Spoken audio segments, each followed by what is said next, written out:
Hey guys, it's me Astrid. Today I wanted to talk about some relationship stuff. Basically, I've spent some time in negative and detrimental relationships, and I finally feel ready to make a video to talk about those. Um, First off, there might be some discussions of abuse in this video, not severe or anything, but just to let you know and give you a heads up. I will talk about depression and depression in a partner. I want to make it clear that I don't think that people with depression are fucked up or wrong or bad or anything like that. I struggle with depression sometimes, but having depression in a partner is a whole new ball game, and it's important to talk about that. So I don't want you to think I'm trashing depressed people. I'm just kind of plainly stating what I feel about being in a relationship with someone who is.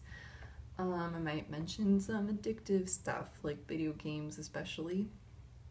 It's okay to play video games, it's okay, whatever. Addiction comes in many forms. If you're having an addiction, I'm not trashing you either. I'm just saying it might not be the best situation for a loving emotional relationship. And finally, I ended my relationship of 5 years in January, and now it's November, so it's been about 10 months, and I finally feel ready to make a video about it, but it's like, I don't want anyone to think I'm just outright trash talking my partner, who I spent 5 years of my life with. I still love him very much. He won't talk to me. We're not on speaking terms, and I can't do anything to change that. That's up to him. I love him very much still. I care about him very much. I mean, I spent years 18 to 23 of my life with him. He'll always have a spot in my heart, but we couldn't stay together because it wasn't good for me, and it really wasn't good for him either, and we had to be real about it. So I just want to put all those things out front, and now we can get to talking about it. So these are things where you shouldn't stay in a relationship. And the first thing, don't stay with a person who tells you to calm down when you're excited.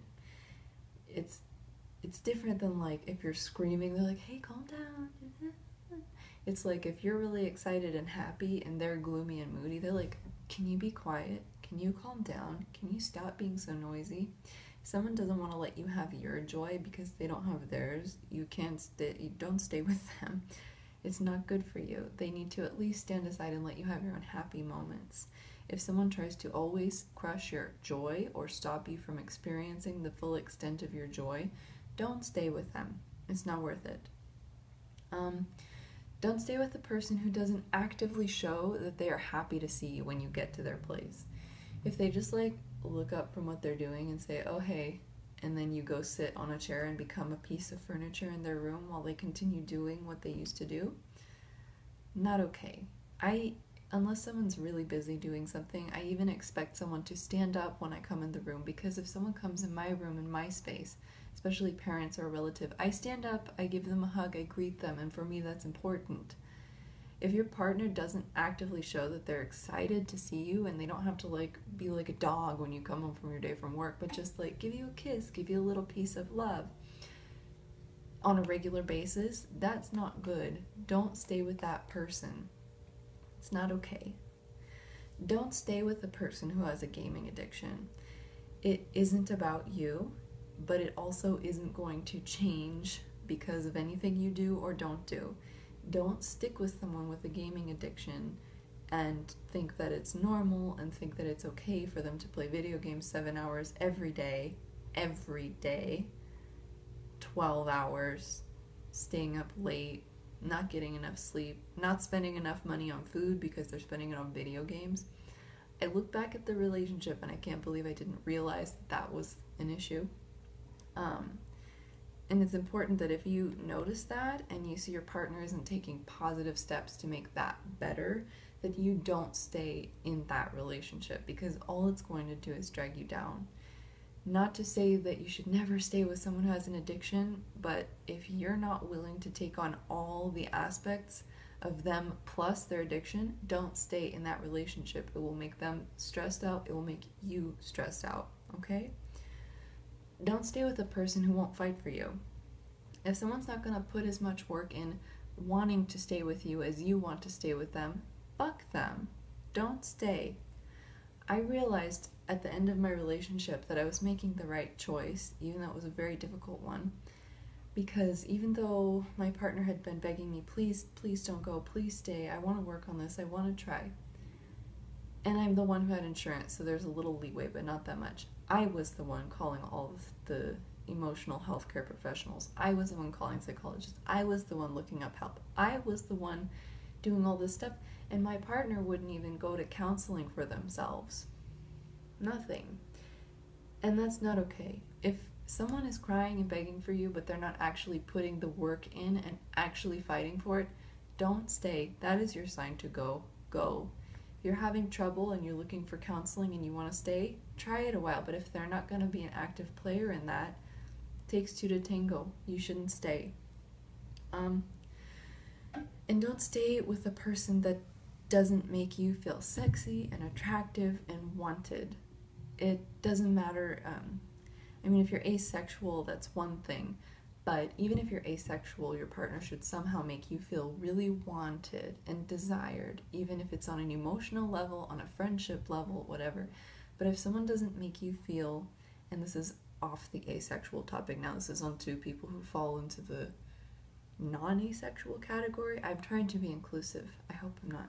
But anyway, for people who aren't asexual, if your partner doesn't make you feel sexy, doesn't make you feel attractive, and doesn't please you in bed, don't stay with them. I'm not saying that every single partner I've ever been with gave me terrible sex. This is not true. What I'm saying is that, sometimes partners with depression won't be there for you with your intimate needs, and you do have intimate needs. Sometimes people have a completely different libido than you, and if you find you're in a relationship like that, it's only going to cause a lot of stress, because one partner will feel constantly rejected and unwanted, the other one will constantly feel pestered and annoyed. And it takes some really big people to work through something like that. And I'm telling you, if you're in a relationship where your partner doesn't make you feel sexy and attractive and wanted, or your libidos just don't match, or your partner doesn't make you feel like they really want your attention and company, don't stay. That's not to say that if your partner isn't amazing in bed on the first night, leave. Because having great sex with a partner takes work and time and trying and experimentation. That's not what I'm saying. What I'm saying is if your partner isn't even willing to try to get where you are and get on your level of what makes you happy and satisfied, and neither of you are matching, don't try to make a relationship like that work. It's just gonna be really stressful. Sex isn't the most important thing in a relationship, but when the relationship is dysfunctional and sex is part of it, that's going to make a big problem. And yes, it is sad to be with a depressed partner, but especially if you're young and you don't have a house and a family and kids together, especially if you're young. If you have a partner with bad depression or some really big problems and you're not ready to take all that on, and you're not saying, this is the person I'm going to marry, you're not obligated to stay with them. It's really hard to say that because you think if a person is depressed, they need love and attention and care. And of course they do. But you can't be the only source of that. And if you're the only source of that, and in doing so, it's bringing you down and making you depressed and deteriorating your quality of enjoyment of life as well, it's not worth it. At some point, you have to outweigh the pros and the cons, and, you have to realize that even someone who has depression, even in that case, if it's really so bad, they're not making positive steps to care for themselves, even though you've given them chances and tried to help them. After a while, if there's no change and there's no light at the end of the tunnel and there's no effort on their part, that's when you have to say, look, I have to leave and take care of myself. People who you leave will be okay. They're not going to die. It's not going to kill them, though it feels like that when you break up with someone. So know that it's okay to leave someone when it's becoming so detrimental to you that you can't sustain your quality of life, because you are the most important person in your life. It's not being selfish, it's loving yourself, and there's a difference. Don't stay with someone who claims that you make them happy, but they don't show it. I would come into my ex's room and sit on the bed while they played video games, and I would just feel like a piece of furniture, and I expressed that to them over and over, like, I need you to come cuddle me, I need you to come spend time with me, I need you to not have your back face to me looking at a screen while we talk, I need you, You know, if they say that you make them happy, but the way that you make them happy is only as a source of comfort, like a stuffed animal or a blankie, and not as a living, breathing human being who they also want to make happy, don't stay. It's give and give. Both sides need to give. Both sides need to improve the life of the other partner, and both sides need to love and support each other. And if that's not happening equally, or at least close to equally, because it won't always happen equally, life stuff happens, don't stay. It's not worth it. Don't stay with someone who skates on the bare minimum of what life has to offer. If your partner is like over 18, living on their own, but they're stuck in a dead-end job, they won't go to school, they won't accept promotions, they won't try to get a car, they won't try to make their life better, they won't try to improve their diet or anything, if they're skating by on the bare minimum of what it takes to exist, don't stay with that person. You can do more, you're worth more, and that will pull you behind.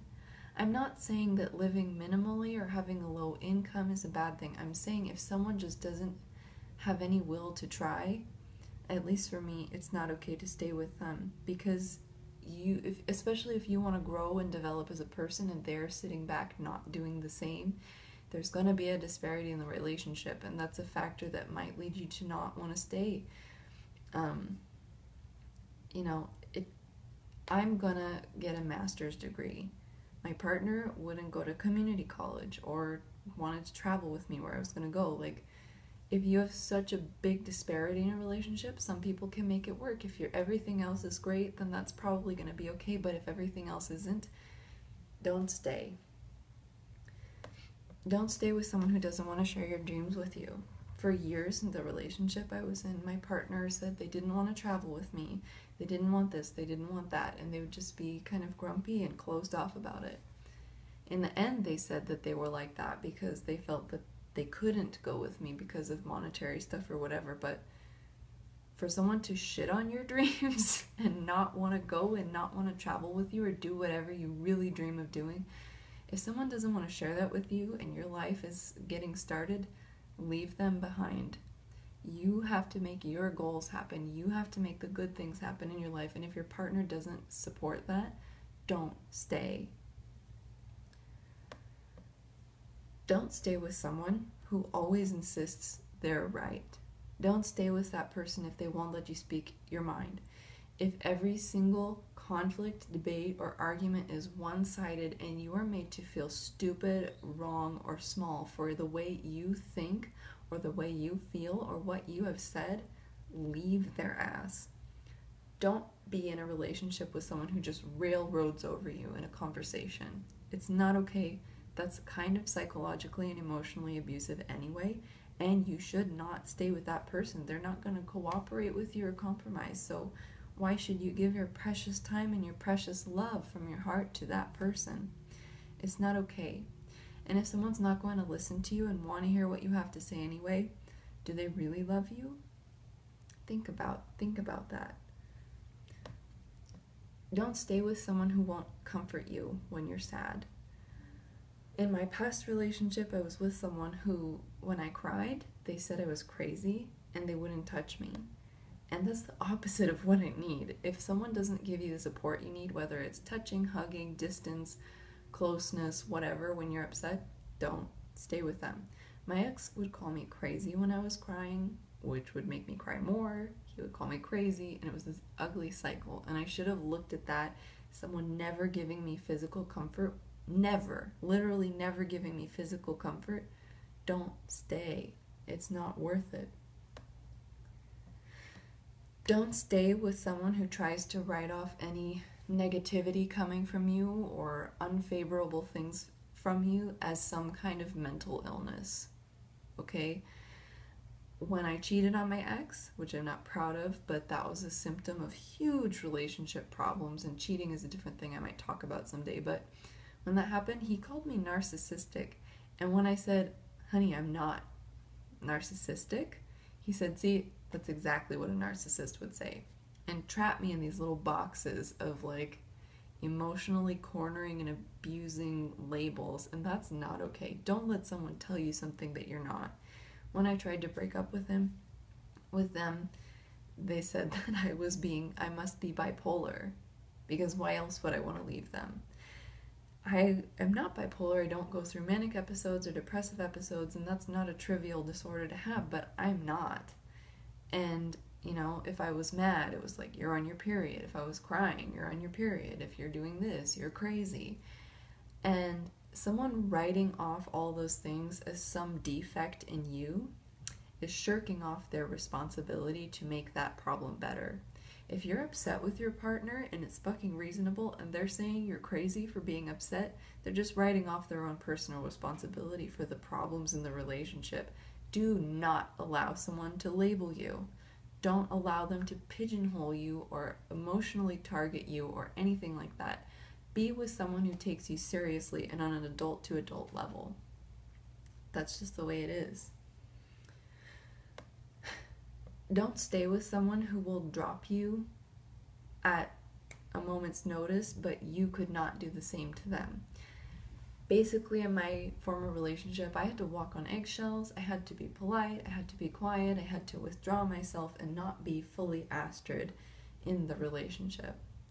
I couldn't be myself, or my partner would get irritated with me and say, you need to stop doing that, that's annoying, I don't understand why you act like that. And then if things got heated, they would say, well, just leave, I'm done. And I would beg, please, no, don't go, don't leave me. That's stupid. Don't do that. You're not stupid. That's just a stupid thing to do. If someone ever says, well, fine, just fucking leave, I'm done, say, okay, thanks. I'm glad. Now we can put this behind us and be done. If someone if your partner is always allowed to be angry with you, but you're never allowed to be angry with them, or they're allowed to threaten to leave you, but you're never allowed to leave them, that's shitty, and you should leave them. Fuck that, okay? And, if someone says, if you don't stop doing this, I'm going to leave you. If you don't stop talking to this friend, I'm going to leave you. If you don't stop this, if you go back to Europe, if you do, don't stay. Fuck them. But not literally in the metaphorical sense. And this is a little hot button issue that has to do with physical abuse. But if someone, and this isn't necessarily about any particular ex of mine, I'm not going to specify who or how many times it was, but if you're ever with someone and they ever once put their hands on you, even if they grab you, they grab your mouth like this, or do anything like that once, you look at them, you stand up, you turn around and leave without saying a word. Just fucking leave. And if they keep trying to bullshit, call the cops on them. I've never been severely physically abused, but there have been dark moments where I've been little things like that are huge red flags, and I didn't pay attention to them.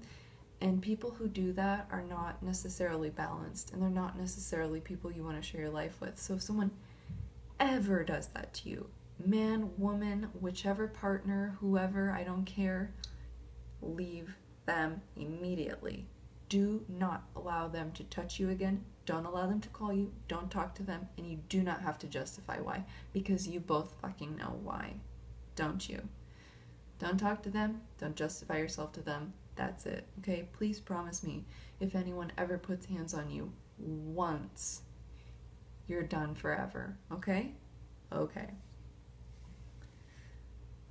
Now, this may seem simple, but don't stay with someone who is breaking one of your deal breakers. Like, that sounds silly, right? But if you're in a long-term relationship with someone and you're realizing that you have these things that if you met someone on a date, you would like never go on a second date with them because of this one thing, don't fucking stay with that partner. Are you kidding me? If you wouldn't give a person that you just met another chance because of this, why are you sleeping with someone and holding someone and spending all your love and energy and time on when this is something that you're not okay with? Don't do that. Don't accept it and don't do it. If you don't want to be with a partner who smokes, don't be with a partner who smokes. Find someone who doesn't smoke. Like, it's just it's gonna just be an ongoing clash with you guys. If you're religious and you don't want to be with someone who's an atheist, don't do it. If you're with someone who lives in a messy house and doesn't care, and you want to live in a clean house and they don't make efforts, don't stay with them. Don't violate your deal breakers. Okay? And it's hard when you're in a long relationship and you realize these things just now, but you have to stand by your guns, okay? Don't stay with someone who you have to mother. Don't stay with someone who you have to mother or who treats you like a child. In a relationship, you have to be on the same page, on the same even ground, and seeing each other eye to eye. If you have to baby your partner constantly, if you have to constantly stroke their ego or they go on a fucking pouty party, if you have to take care of their affairs for them all the time, if you have to make sure that they go to the doctor, they're not a fucking adult. Leave. I understand people with depression may have a hard time with some of these, and you're not worth any less if you struggle with some of these. But if you're in a relationship with a regular fucking adult who should have their shit together but doesn't, don't waste your time there. It's not worth it. It's just stressful, and you're not their mom. They need to grow up. And don't stay with someone who won't make an effort to make you comfortable. If they live in a big fucking mess of a house and they never have food for you to eat, don't fucking go to their place. Don't go to their place. If you feel uncomfortable there, why are you there? I know you love that person, but why? Really? Yeah, that person's great and they're cool, but if their house stinks and their cat litter box isn't cleaned out for 2 weeks or whatever, don't go to their house. Tell them that they need to fix it and make you comfortable because you make them comfortable. Obviously, there's reciprocation, but don't stay. Or at least tell them that they need to change that shit before you go spend time there. And they don't get to bellyache that you don't come over and stay when their house isn't nice.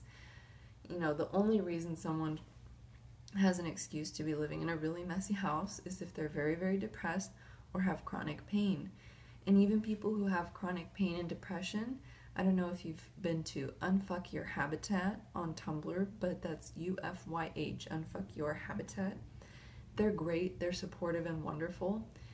If you just take your house little by little and make the smallest steps, you can make it better. And I'm not saying that people have to live up to my cleanly standards because they're pretty high, but I'm saying don't go to a partner's house who just sits in filth. That's just, don't do it. It's not worth it. And if their roommates are filthy and they're filthy and it's just gross, don't stay in their house. Don't. You're worth more than that. You can be with someone who will be an adult and clean up after themselves and take care of their affairs. Again, I'm not trying to bash on people with depression, and if you're struggling and your house is messy, if you have an illness, something like that, please, please, please don't be hurt by my statements. If you're making the smallest effort to try to be better, then great. But if you're just sitting like, fuck it, not gonna do it, that's not a good attitude to have. But yeah, that's how I feel about my relationship, and that's what I would tell myself when I was younger, when I was entering this long relationship of mine before it started. Because you shouldn't accept any of these things in a relationship. If your relationship is so negative that you're sad more often than you're happy, if you argue more often than you laugh, if you cry more often than you fuck, don't stay. Love yourself. If you would see your best friend or your sister or your brother, someone you deeply care about, in this relationship, would you allow them to stay in it, or would you want them to stay in it? If the answer is no, then why are you putting yourself in that relationship? You should treat yourself the best out of anyone. And I don't mean be spoiled. I mean treat yourself with love, respect, and care and honesty. And if you're honestly in a bad relationship, love yourself enough to let it go. I did, and it took a few months to feel happy again, but I'm much, much, much happier than I was a year ago today because I'm out of a bad relationship. And I'm sad that it went bad, and I wish I wanted to marry that person. I loved that person with my whole heart, but you have to know that when there's all these problems, it's not worth staying. Now, everything I listed, everything I talked about was not about one single person in particular. It was about multiple relationships, and it was about relationships of friends. So please don't try to say, oh, wow, your ex was terrible, oh, this or that. I'm giving you advice based on my experience. I'm not trash talking anyone, so please understand. If this video benefited you, thank you so much for watching. Thank you so much for listening. And thank you for watching my channel. I love you guys, and I hope everything's well. Take care, love yourself, be good to yourself, and I'll talk to you later. Bye.